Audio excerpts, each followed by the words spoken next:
Dear friends, next article is Pteridophyta. ब्रायोफायटांना कोणकोणते problem face करावे लागले?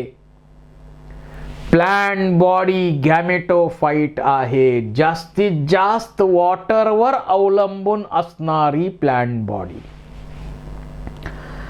आणि जमिनीवरती सर्वात मोठा प्रॉब्लेम काय? Availability of water throughout year.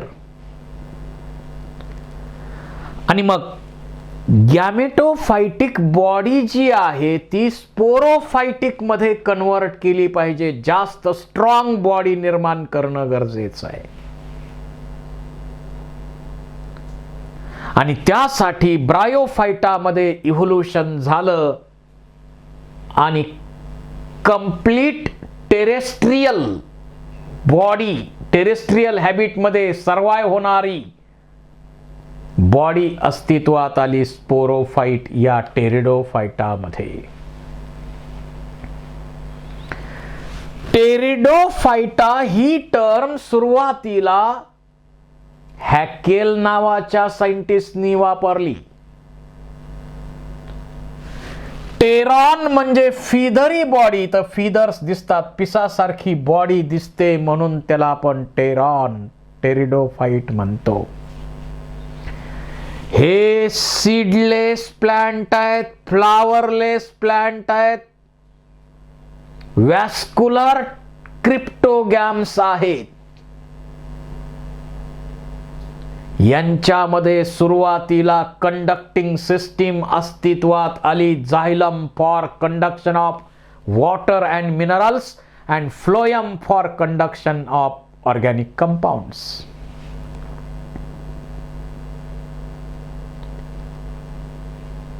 म्हणून त्यांना वॅस्क्युलर क्रिप्टोगॅम्स असंही आपण म्हणतो. These are also called as reptiles of kingdom Plantae. Kingdom प्लांटीचे रेप्टाइल असंही यांना आपण समजतो. हा पहिला ग्रुप आहे कंप्लीट लँड वरती अडॅप्ट झालेला. पहिला लँड प्लांटचा ग्रुप आहे टेरिडोफायटा, ट्रू लँड प्लांट्स. आता याची जी प्लांट बॉडी आहे हे सुरुवातीच्या काळामध्ये असं वॉच स्प्रिंग सारखं सुरुवातीचे लिव्ज तयार होतात आणि नंतर ते असे वॉच स्प्रिंग सारखे लिव्ज असे सरळ होतात. It looks like a snake, hence they are ferns are also called as botanical snacks.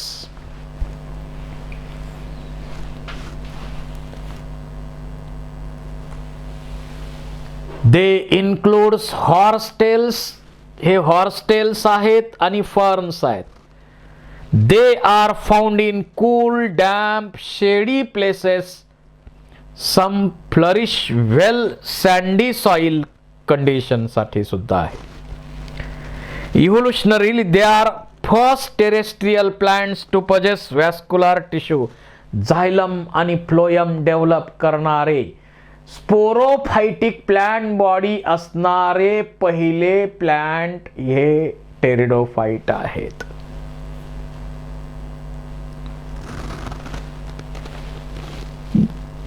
In bryophyte, dominating phase is gametophyte, but in pteridophyte, dominating phases are sporophyte. यांची जी plant body आहे ती plant body well differentiated into, it is well differentiated into true roots आहेत. यामध्ये true roots आहेत. ॲडव्हान्टिशियस route system यामध्ये आहे. Primary route develop होतात आणि त्यानंतर त्याची रिप्लेसमेंट होऊन ॲडव्हान्टिशियस रूट सिस्टीम बनते. स्टेम, काहींची स्टेम अशी वरती आलेली असेल, काहींची स्टेम अंडरग्राउंड असेल. आणि लिव्ज, यावरती लिव्ज तयार झालेले आहेत. So well differentiated plant body is present. Well differentiated sporophytic plant body is present in Pteridophyta. त्यानंतर इथून वरती वॉटर आणि मिनरलच्या कंडक्शन साठी झायलम अस्तित्वात आला टिश्यू, आणि फूडच्या कंडक्शन साठी फ्लोएम अस्तित्वात आला. यांच्यामध्ये जे लीव्ज आहेत, आता सिलॅजिनेला मध्ये पाहिलं तर छोटे छोटे लीव्ज आहेत, त्याला मायक्रोफायलस आपण म्हणतो. आणि फर्न मध्ये पाहिलं तर मोठी मोठी पानं आहेत, मेगाफायलस असं आपण त्याला म्हणतो.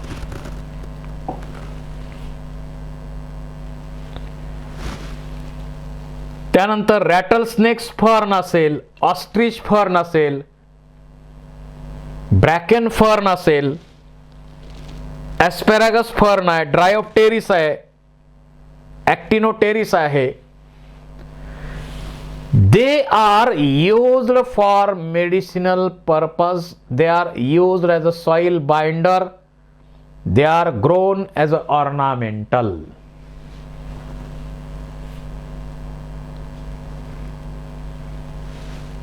आता यांच्यामध्ये प्लांट बॉडी तर अशी आहे, well differentiated into root, stem and leaves. Roots adventitious टाईपचे आहेत, स्टेम आणि त्याच्यावरती मग मोठी पानं असतील तर मेगाफायलस फर्न्स, आणि छोटी असतील तर मायक्रोफायलस सिलॅजिनेला. कंडक्टिंग सिस्टीम, त्याच्यामध्ये कंडक्टिंग सिस्टीम झायलम आणि फ्लोएम, त्याच्यामध्ये स्टील अस्तित्वात आला.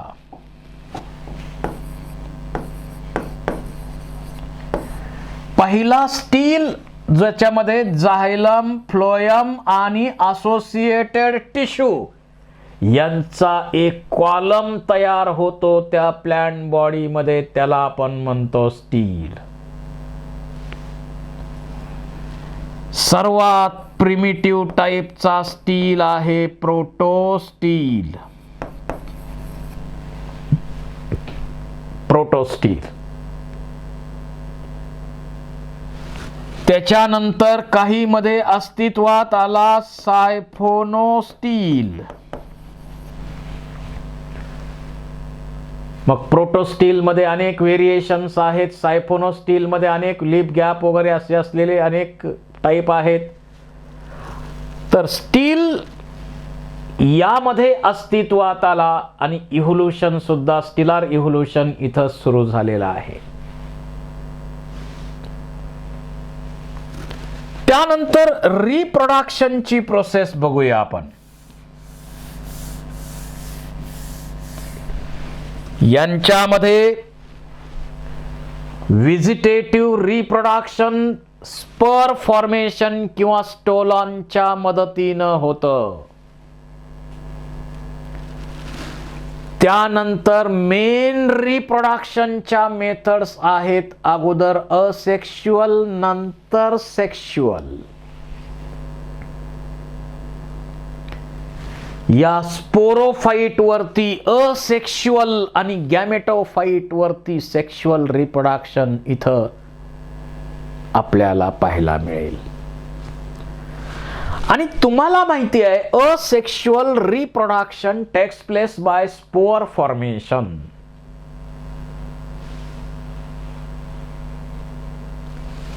मॅच्युरिटीच्या वेळी आता काही ॲन्युअल असतील, काही पेरेनियल असतील टेरिडोफाइट, त्यांच्यामध्ये आता फर्नचा विचार केला तर सोराय तयार होतात, त्यात प्लासेंटा आणि वेगवेगळ्या डेव्हलपिंग कंडिशन मध्ये स्पोरॅन्जिया आहेत.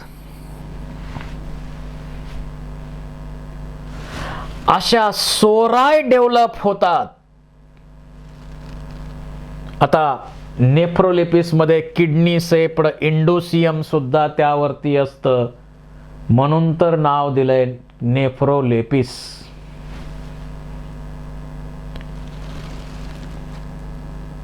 आता स्पोरॅन्जिया याच्यावरती तयार होतात. स्पोरॅन्जियाची डेव्हलपमेंट समजा आपण सिलॅजिनेल्लाचा विचार केला,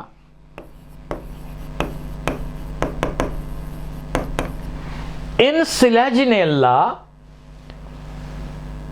the development of sporangium is eusporangiate type.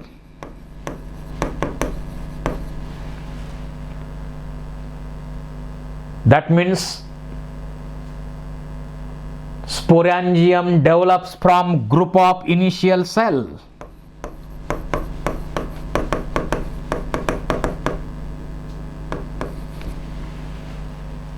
Group of initial cell. परंतु फर्न्स मध्ये जर पाहिलं तर ही डेव्हलपमेंट लेप्टोस्पोरॅन्जिएट टाइपची आहे. म्हणजे सिंगल इनिशियल सेल पासून स्पोरॅन्जियम तयार होणार. तर अशा प्रकारे स्पोरॅन्जिया तयार होतात. मग त्या स्पोरॅन्जिया सोरायमध्ये तयार होतील आणि साल्विनिया किंवा सिलॅजिनेल्ला असतील तर त्याच्यामध्ये मेगास्पोरोफिल आणि मायक्रोस्पोरोफिल असे स्ट्रॉबिलस मध्ये कोन्सच्या फॉर्म मध्ये अस्तित्वात येतात. स्ट्रॉबिलस किंवा कोन्स.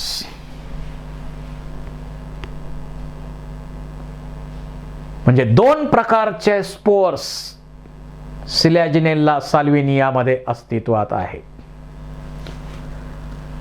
आणि फर्न मध्ये होमोस्पोरस कंडिशन पाहायला मिळते. ज्या लीफ वरती लीफलेट वरती स्पोरॅन्जिया डेव्हलप होतात त्याला आपण म्हणतो स्पोरोफिल.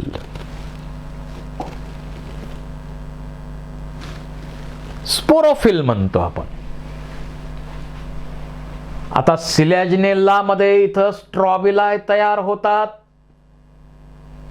त्या स्ट्रॉबिलाय मध्ये मेगास्पोरोफिल मायक्रोस्पोरोफिल, त्यात मेगास्पोरॅन्जिया मायक्रोस्पोरॅन्जिया आहेत. इथं इक्विसिटम आहे त्यामध्ये पण स्ट्रॉबिलस तयार झालेला आहे. इक्विसिटम मध्ये पहा नोड इंटरनोड नोड इंटरनोड दिसतात. इथं रायझोम दिसतोय.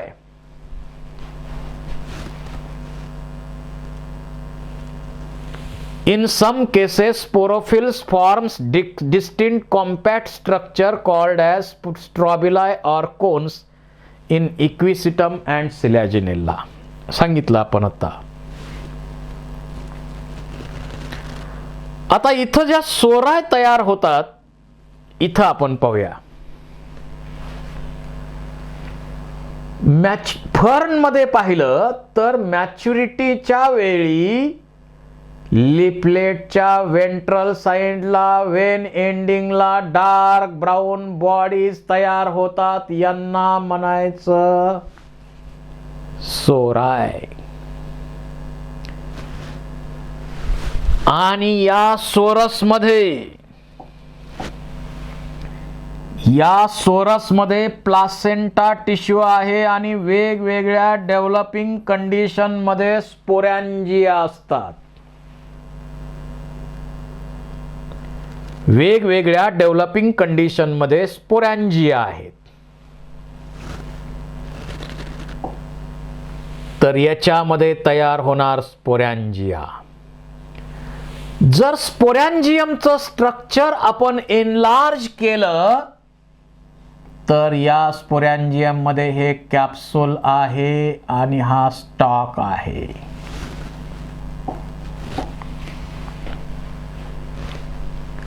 या स्पोरॅन्जियम मध्ये सोराय मध्ये स्पोरॅन्जिया हे कॅप्सूल आहे आणि त्याच्यामध्ये ॲन्युलस आहे. ज्याच्या सेल्स हायग्रोस्कोपिक असतात आणि ड्राय वेदरमध्ये डेहिसन्स किंवा ब्रेकिंग होऊन स्पोअर बाहेर पडण्याच्या प्रोसेसला मदत केली जाते. At one side it is replaced by transversely placed cells. आणि या मध्ये स्टॉक आहे याच्या आत असतात spore mother cells. Diploid spore mother cells इथं असतात. आणि या स्पोअर मदर सेल मध्ये काय होणार आहे? मिओसिस.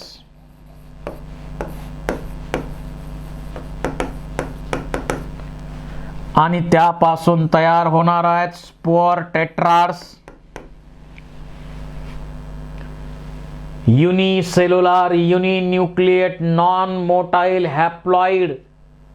फर्न मध्ये सगळे स्पोअर सारखे असतात, होमोस्पोरस.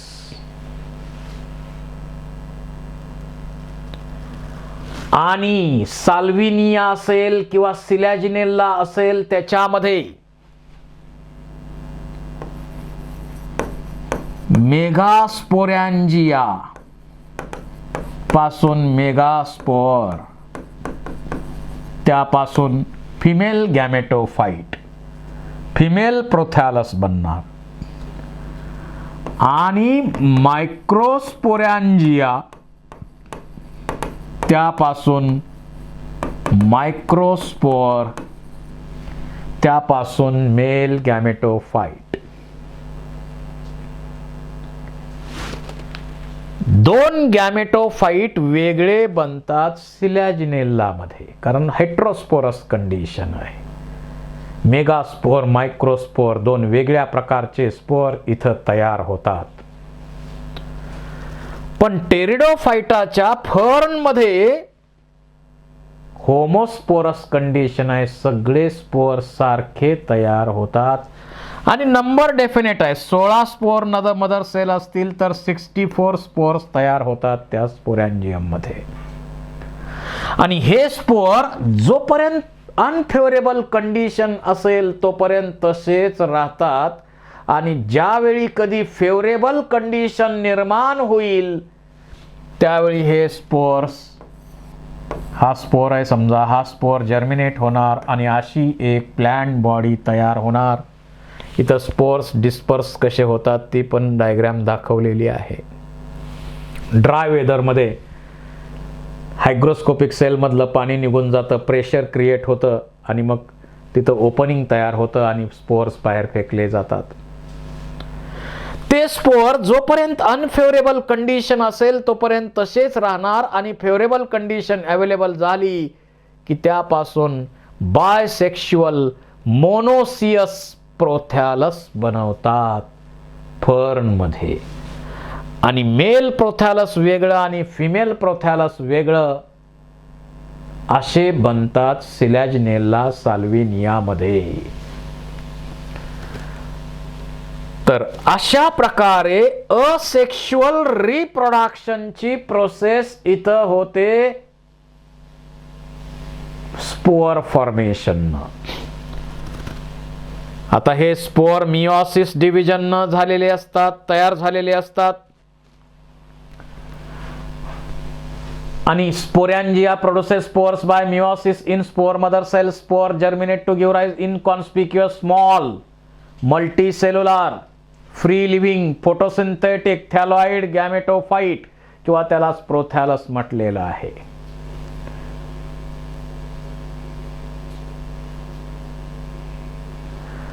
असं जे प्रोथॅलस बनतं,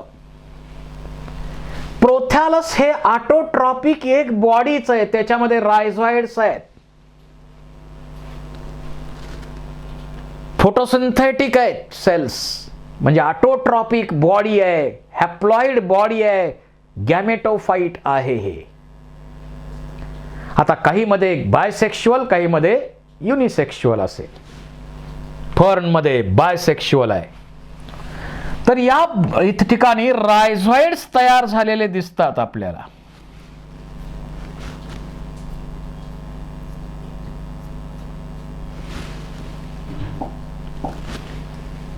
हे रायझॉइड्स आहेत, युनिसेल्युलर रायझॉइड्स तयार झालेले आहेत. More or less heart shaped आहे स्ट्रक्चर हे प्रोथॅलस.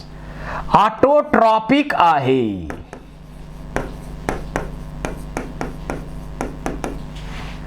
आणि बायसेक्शुअल प्रोथॅलस जर विचारात घेतलं तर त्याच्यामध्ये इथं रायझॉइड्सच्या मध्ये मध्ये या ठिकाणी असतात अँथ्रिडिया. अँथ्रिडिया हे मेल सेक्स ऑर्गन आहेत. त्याच्यामध्ये जॅकेट सेल्स आहेत, लीड सेल्स, रिंग सेल्स आहेत, ग्लोब्युलर आहेत.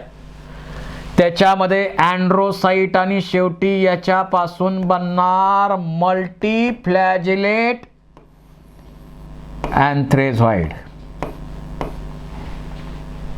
मल्टीफ्लॅजिलेट अँथ्रेझॉइड्स बनतात. या ठिकाणी नॉच दिसतं, त्या ठिकाणी कुशन आहे. कुशन, या कुशन मध्येच आर्चिगोनिया किंवा आर्किगोनिया आहेत. इथं आर्किगोनिया कशा असतात? शॉर्ट आणि कर्वड नेक असलेल्या आर्किगोनिया या ठिकाणी आहेत. इथं जॅकेट तर आहेच आहे. सेक्स ऑर्गन जॅकेटेड मल्टीसेल्युलर आहेत. यामध्ये single binucleate neck canal cell असते. इथं व्हेंटर कॅनॉल सेल आणि एग हे तर व्हेंटरमध्ये आहेतच. Short neck, single binucleate neck canal cell ही कॅरेक्टरिस्टिक फीचर आहे इथली. आता हे अँथ्रिडियमचं डेहिसन्स होणार आणि मल्टीफ्लॅजिलेट अँथ्रेझॉइड पाण्यामध्ये रिलीज केले जाणार. क्रॉस फर्टिलायझेशन होणार आहे इथं. आणि मग हे अँथ्रेझॉइड्स पाण्यामधून पोहत असताना ते इकडं या नेककडं अट्रॅक्ट केले जातात. त्यावेळी इथं NCC VCC डिजनरेट होणार. सराउंडिंग मीडियममधून वॉटर ॲब्सॉर्ब केलं जाईल, प्रेशर डेव्हलप केलं जाईल आणि त्यामुळं म्युसिलेज इथं येईल. या म्युसिलेजमध्ये मॅलिक ॲसिड आहे.